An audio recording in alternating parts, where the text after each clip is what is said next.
I do a program sometimes where I do this. I just ask people at the program, so what do you do? And I did a program recently for city clerks. And I could tell by the way that they talked about themselves, what they thought of themselves and their role that they played. So I'd say, so what do you do? And I'd get answers like, well, I issue licenses, I schedule classes, I file reports. And I said, no, let's go back, and let's change that sentence. And start with the words, I help, I facilitate, I make sure that. And just see what sentence comes out of your mouth next.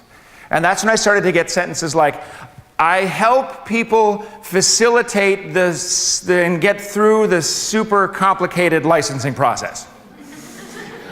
I make sure that the right teachers get in the right communities that really need them for those classes. Isn't that so much better than I schedule classes?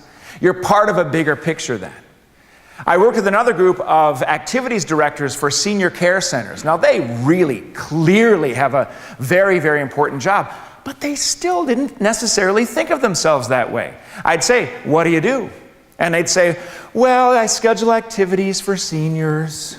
I track their progress and file those reports, And I said, no, go back, change the sentence. Change the sentence. Start the sentence with these words. I am a specialist who... And I started to get answers like, I am a specialist who creates activities to keep seniors engaged in their lives.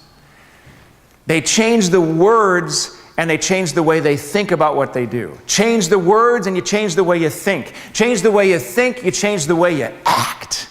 And as soon as you change the way you act, you can start to change the way you think. It moves in a positive cycle like that.